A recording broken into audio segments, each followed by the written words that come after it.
In the year 3097, Earth finally won the long war against the alien empire called the Zarkari.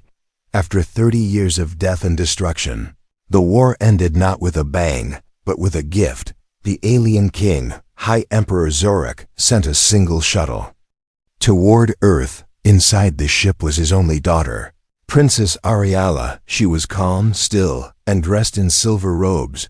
Her face showed no emotion, and her eyes were like cold stars. Earth's leaders didn't know what to do.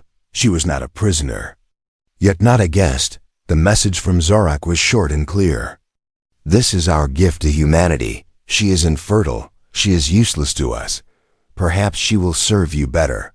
Some saw it as a trick. Some called it an insult. But no one truly understood the meaning behind it. The princess was placed in a high security lab in New Geneva. Scientists were told to study her biology, but not harm her. The military watched her closely, waiting for any sign of threat. But she said nothing, and she did nothing. Days passed, then weeks, but she just sat in silence. Until a young scientist named Dr. Ryan Blake walked in. Ryan wasn't like the others. Where others saw a subject, he saw a person. He greeted her with a smile, even though she didn't smile back. Every day, he came with books, food, and simple conversation. Slowly, the silence between them started to break. She began to observe him more closely, as if trying to understand him. One morning, Ryan asked, "Do you understand me?" She blinked, then nodded once. He was shocked but calm. "Why did your father send you here?" he asked. Her answer was a whisper, soft and cold.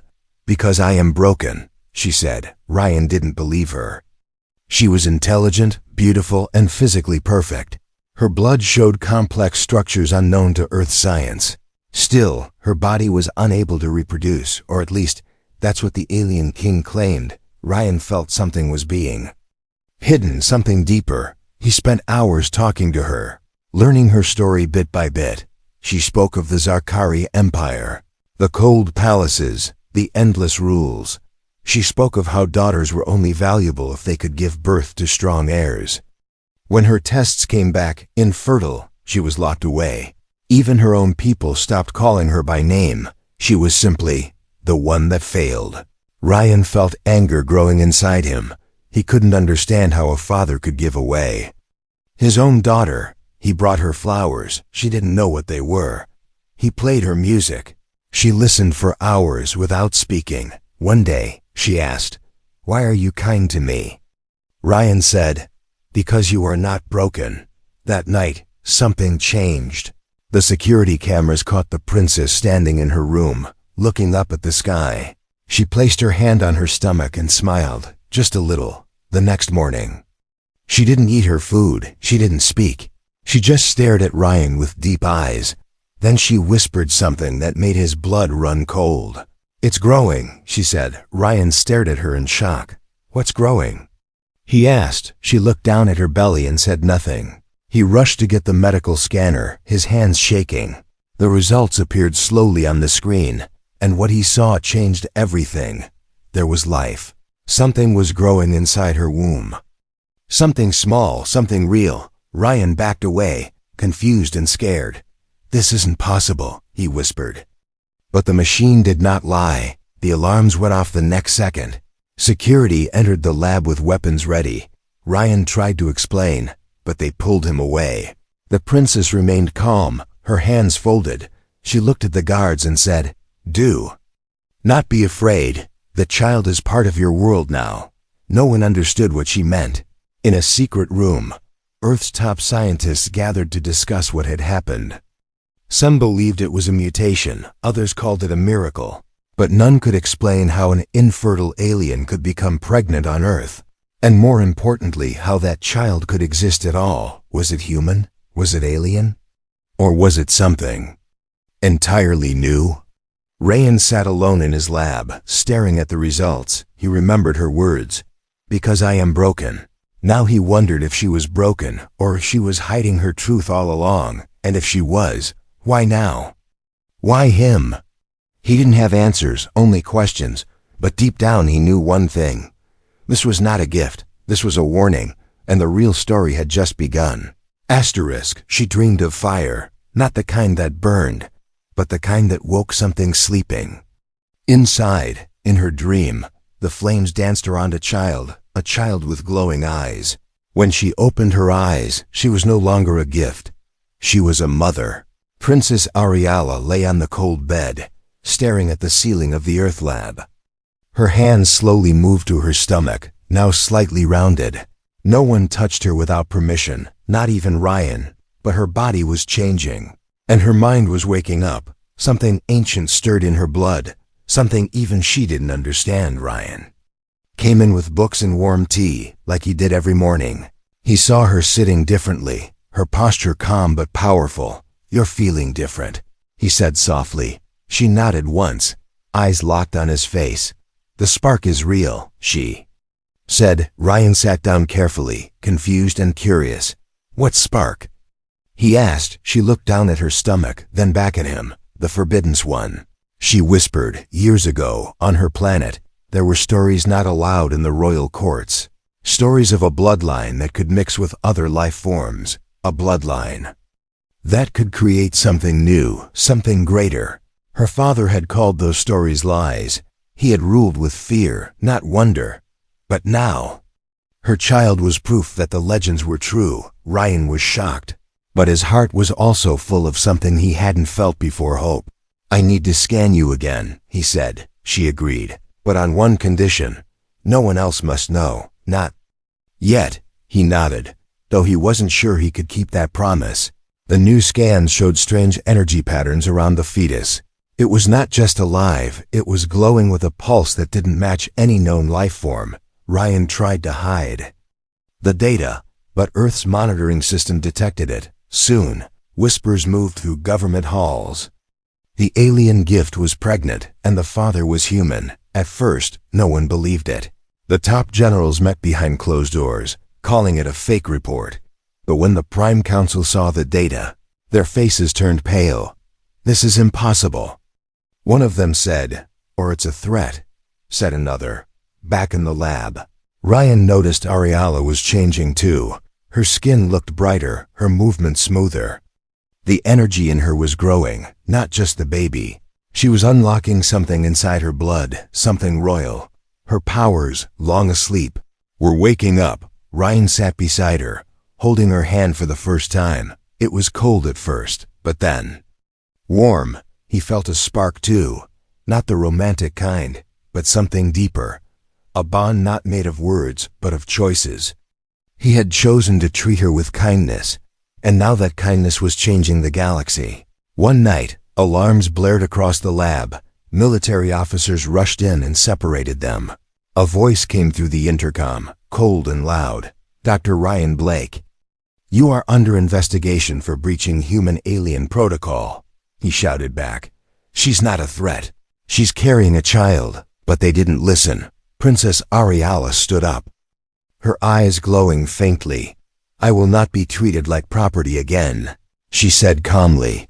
The soldiers raised their weapons, but none fired. They felt something in the room, like the air itself was watching. She closed her eyes, and the lights in the room flickered. The next morning, Earth's leaders received a message. It came not from space, but from deep within their own system. The alien king, Zorak, had been watching, and now he knew. His daughter had done the one thing he feared. She had given life to a half-human heir. His voice echoed through the message. "This child must not exist. It is an abomination. Prepare for consequences." The Earth Council was silent. They knew what it meant. The war was not over. It had only paused in a quiet corner of the lab. Princess Ariella and Ryan were reunited. She placed his hand on her belly, and he felt a pulse stronger than his own heartbeat. "It's not just a child," she said. "It's a bridge between two worlds." Ryan looked into her eyes. He saw pain, pride, and something else: fear. "They'll come for us," he whispered. She nodded. "They already are," she replied. Far above Earth, hidden behind a dead moon, the king's secret. Fleet moved into position, not to invade, not yet, but to erase what should not have been born: the child, the spark, the future. Before he was born, the earth began to tremble. Before he opened his eyes, leaders feared his power, and before he took his first breath, a war had already started in his name. They didn't call it a child, they called it the anomaly, the union of alien royalty and human science, a creation that should not have existed, but did, and it was growing stronger each day. Princess Ariella was moved to a hidden base far beneath Antarctica. No sunlight reached that place, only silence. But inside her, life glowed like a second sun. Her body had changed, adapted, evolved. Even Earth's top doctors couldn't explain how she was still alive. The energy from her womb was too much. For a normal being, Ryan was no longer allowed to see her freely. He was monitored, questioned, and threatened. Some called him a traitor, others called him father of the unknown. But he didn't care. He just wanted to protect them, her and the child, his family, born out of peace but trapped in fear. Deep inside the lab, Ariella whispered ancient words, words never spoken outside the Zarkari throne room. With each word, her skin shimmered. Her pulse quickened. She was awakening the royal code within her bloodline. The child growing inside her responded to every syllable. He was not asleep, not anymore. Earth scientists observed strange readings. The heartbeat was not steady, it was rhythmic, musical, almost like a signal. Some believed the baby was trying to communicate. Others believed it was preparing to defend itself. One doctor even claimed he had dreams after touching the scan monitor. Dreams of stars breaking apart and rebuilding. Back in space, the alien King Zorak sat on his war throne. He stared at a hologram of his daughter's medical scan. Half human, he growled. To think my blood could be polluted like this. His generals waited for orders, but Zorak remained quiet for a moment. Thinking, let the child be born, he finally said. And then destroy it. On Earth, Ariella could feel the danger. Even without proof, her instincts told her death was coming. She asked Ryan to bring her old weapon, a piece of crystal carved from her home planet's core. It had no trigger, no buttons. It responded only to her mind, her will, and now the child's energy. One night, when the guards were sleeping and machines were silent, a pulse of light filled the chamber. Cameras shorted out, screens turned black. Ryan ran to the door, but it was locked. Then, slowly, it opened on its own. He stepped inside and froze. The baby was not born yet, but its power had already reached outside.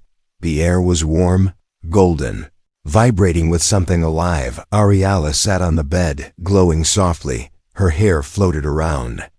Her face like it was underwater, and the crystal weapon beside her was humming. He's almost here, she said. Ryan walked slowly to her side. He touched her hand, and for the first time he felt it, not just the heartbeat, but a second presence inside the room. The child was aware, and it knew its father, suddenly. Alarms screamed across the base, not from inside, but from the sky. A fleet had entered Earth's orbit, cloaked until now, Zarkari ships. Armed and waiting, they were not here to talk.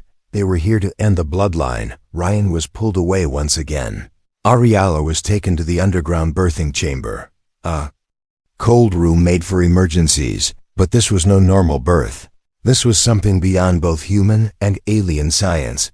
Machines failed, doctors panicked, and then everything went silent. Time seemed to stop, and then the first cry echoed through the metal walls. It was not loud, but it was deep.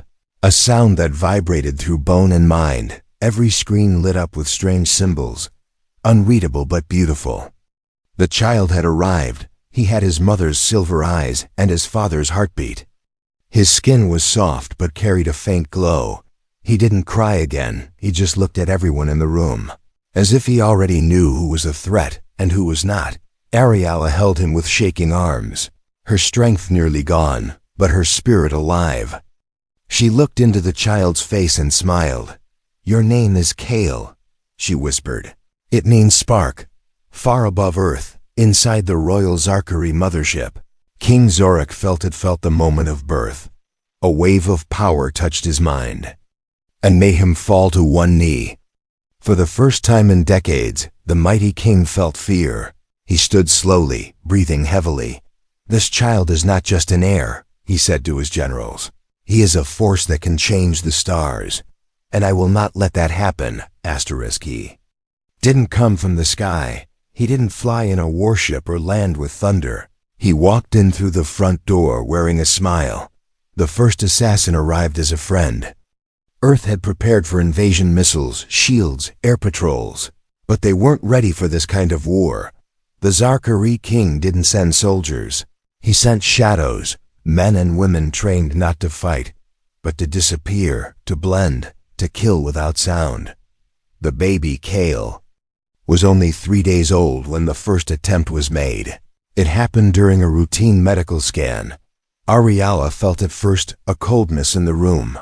Like death watching quietly, she looked up and saw the nurse's eyes. Too calm, too focused, not human enough. Before she could react, the nurse moved. A small blade slid from her wrist. Silent and deadly, but Ariella's hand moved faster. The crystal weapon beside her floated into the air on its own. It struck the nurse's hand, breaking bone. The assassin screamed, but not in pain, in frustration. Ryan ran in, guards followed. The nurse was restrained. But she bit down on her tongue and died within seconds. "Poison capsule," one guard whispered. Ariella held Kale tightly, her breath shaking. "This is only the first," she said. Earth's military was stunned. How did she get in? One commander asked. Ryan stood in silence, thinking about the nurse's cold eyes. He had seen those eyes before, on someone he once trusted. Later that day, in the shadows of a quiet corridor, he met an old friend, Elta Marcus Hale, his former lab partner, now part of Earth intelligence. They shook hands, but something felt off. Marcus looked the same, spoke the same, smiled the same, but his eyes didn't. They were just like the nurse's. Marcus asked about the child, asked too many questions. His voice was smooth. Too smooth. When he walked away, Ryan checked the security logs. Marcus had never been assigned to the space. Ariella listened as Ryan explained. "They're wearing faces now," he said. "They don't need ships, they're already here." Zarkari assassins had a terrifying ability. They could rewrite their DNA for short periods. Take the appearance of any living being they studied closely. Only their eyes gave them away, always calm, always empty. That night, another assassin came, this time in the form of a technician. He walked into the surveillance room and shut down all cameras. Then he headed for the nursery. But Kale wasn't there. Ariella had moved him deep underground, hidden in a chamber shielded by alien tech. The assassin found only silence. And then light. A beam of energy hit his back, pinning him to the wall. Ariella stepped out of the shadows, the crystal weapon in her hand. "I warned your king," she said. "My child is not yours to erase," the assassin hissed. "He is not a child, he's a spark that will burn the stars." She struck him down before he could finish. Ryan helped her clean the room. There was no time for panic, only planning. A message was sent to Earth's leaders. "We are under infiltration." Ryan said, "They walk among us, your security is already compromised." But Earth's leaders argued. Some wanted to give the child to the Zarkari to avoid another war. Others wanted to hide him forever. Ariella said only one thing: "If you give him up, this planet will fall. Not by war, but by betrayal." Meanwhile, Kale began to show signs of awareness beyond normal. He followed people with his eyes and cried only when danger was near. Monitors picked up strange signals from his body signals that reached into deep space. Was he calling for help or warning someone to stay away? Ryan stayed by Ariella's side, working without rest. But doubt grew inside him. What if we can't protect him? He asked. Ariella looked at him with calm strength. "He chose to be born here," she said. "That means this planet is already his." In the silence of deep space, the Zarkari king received a new report. 2 assassins gone, child still alive. Princess alive, his pride boiling into rage. He stood from his throne, his voice heavy like thunder. "Enough shadows," he growled. "I will burn this world myself, back on Earth." Ryan checked the security feed one last time before sleeping. And then he froze. The face on the screen was his own, walking down the hallway, heading straight toward the baby's chamber. The steel doors were glowing, not with lights, but with heat, and behind them, something ancient was waking up. Not a child, not a weapon, something in between. Ryan stood frozen in the hallway. He was looking at the camera feed. It showed himself walking toward the chamber. But he was here, standing still. The figure on the screen had his face, his walk, his smile, but not his soul. He ran, heart pounding. Alarm screamed through the base, but it was too late. The imposter had already entered the child's room. Ariella was there too, resting, unaware, and Cale was in his small cradle, quiet but alert. The fake Ryan stepped closer. No weapon, no words, just a slow smile. He leaned over the cradle, whispering in Zarkari tongue, "The king sends his regards." But the air changed. A sharp wind moved through the sealed room. The cradle began to hum, not from machines, but from something alive. Cale opened his silver eyes, and the lights exploded. Ariella woke just in time to see the assassin thrown across the room. No one had touched him. Cale was still in the cradle, not moving, but the assassin screamed. He clutched his head as if something was inside his mind, tearing it apart. Security rushed in, followed by Ryan. They found the imposter on the floor, face twisted, blood from his ears, dead, no wounds, no burns, just fear frozen on his face. He had died seeing something he couldn't understand. Ariella held Cale close. The child was calm again, eyes wide. He had protected himself. No training, no weapon, just instinct. Something inside him had answered. Ryan couldn't speak. He looked at Cale, then at Ariella. "That wasn't human," he said quietly. Ariella nodded. "No," she replied. "That was royal." Word spread like wildfire. The hybrid child had defended himself from a trained assassin, without touch, without movement. Earth's leaders. Panic. Some called for the child to be moved to a military lab. Others demanded he be sent into space. Too dangerous, too powerful, too unknown. But Ryan stood his ground. "He's not a weapon," he shouted. "He's a child, and he chose not to kill until he had no other choice." Ariella said nothing. Her silence spoke louder than words. Meanwhile, Cale's powers grew. He could move small objects, sense emotions. He smiled only when Ryan entered the room, and cried only when someone lied. Monitors showed spikes of energy near his skin. Not harmful yet, but building. Zarkari. Ships moved closer to Earth's edge, still cloaked, still silent. But one thing was clear. The king was no longer waiting. He was preparing for war. Inside Earth's defense bunker, Ariella stood in front of a screen. It showed her father's fleet, cold and endless. She pressed her hand to the glass. "Do you want to meet him?" she asked Cale softly. The baby looked at the stars, then back at her, and gave a slow blink. Ryan watched, unsure. "If your father gets here, he won't stop," he said. "He'll kill everyone just to erase Cale." Ariella turned to him, her voice low and calm. "Then Cale will have to choose who he wants to be." They moved Cale to a safer location, an old alien bunker left from the First War. It was underground, shielded, almost forgotten. But Cale didn't cry. He simply looked around like he'd been there before. He was too young to speak, too small to walk, but the air around him felt different, like it belonged to him. That night, Ryan had a dream. He saw Cale standing on a mountain, stars above, armies below.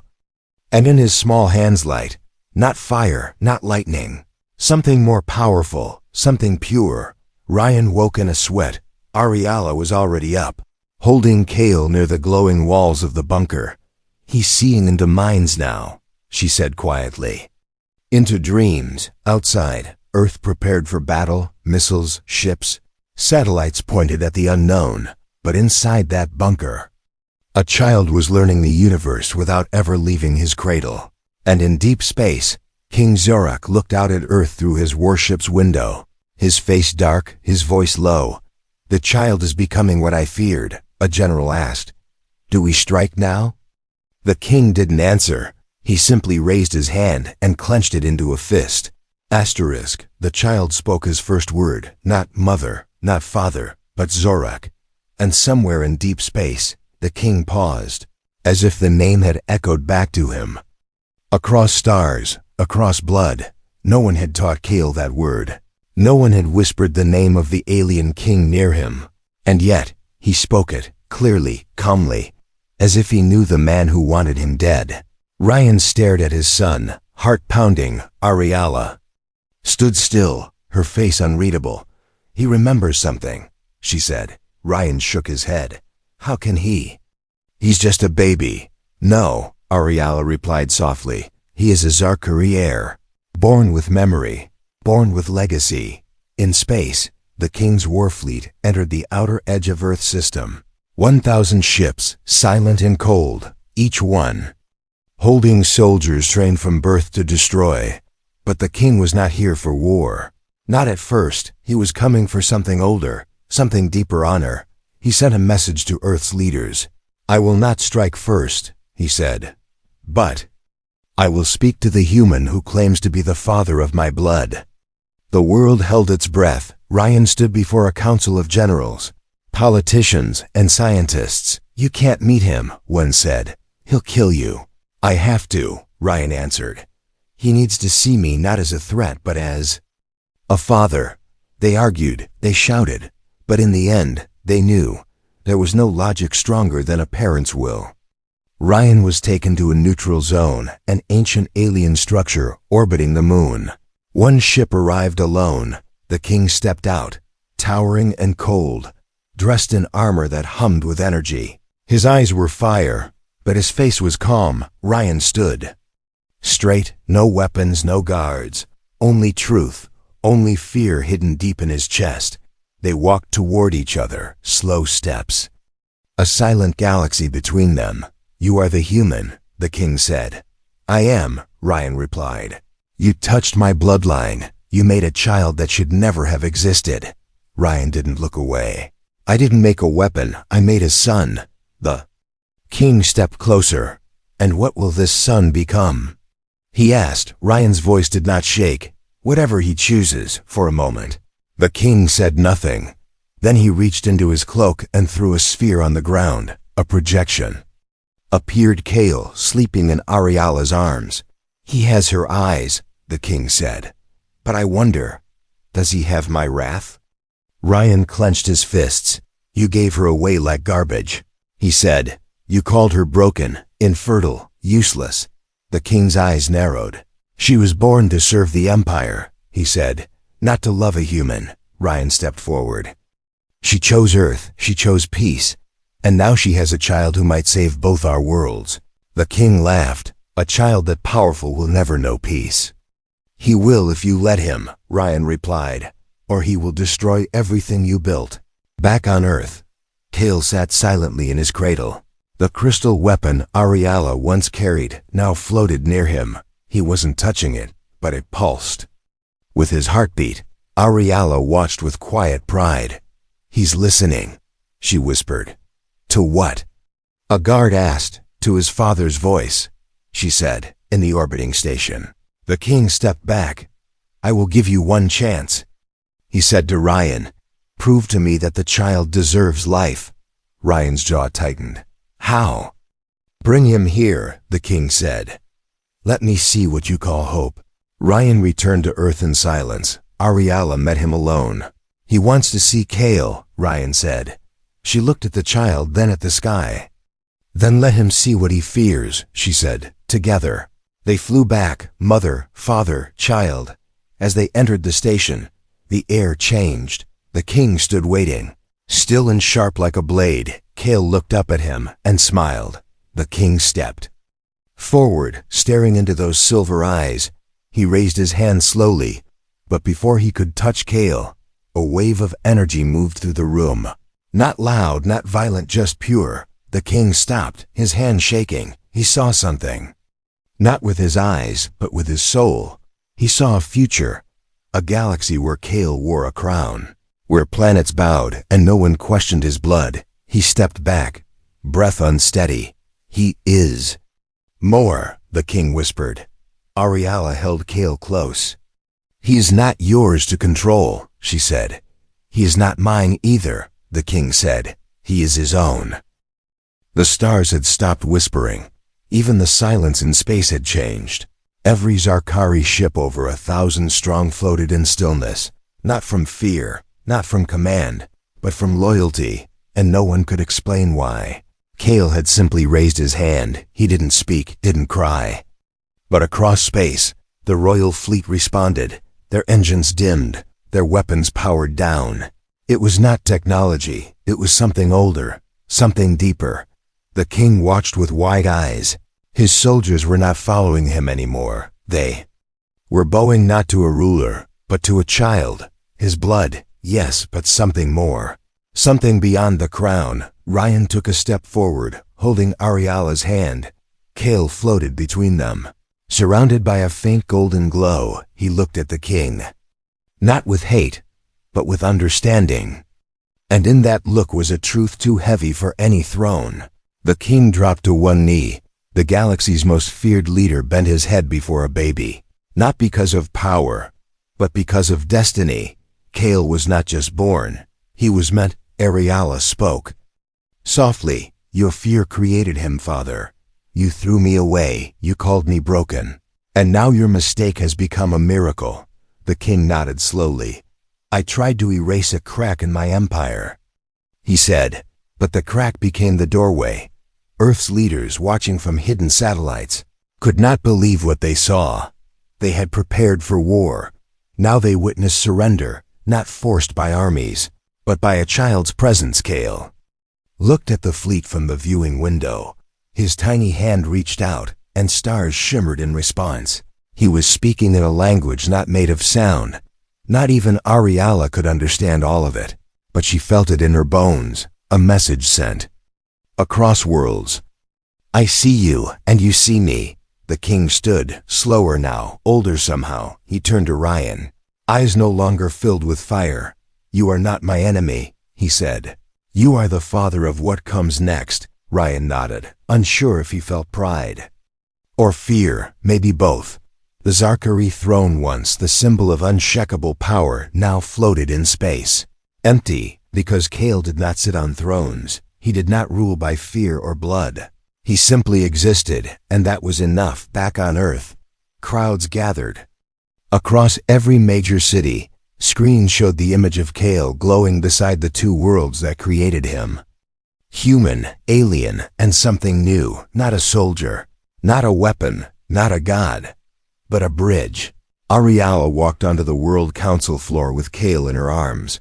Ryan stood beside her, not as a scientist, not as a soldier, but as the boy's father. The council stood in silence. For once, no one had anything to say. Kale reached out his hand, and every screen across Earth flickered. A map appeared, not of Earth, not of Zarkari space, but of a third zone, unexplored and glowing with symbols. Kale had shown them a future, a place where neither race ruled, but something new could begin. The king sent one final message to Earth.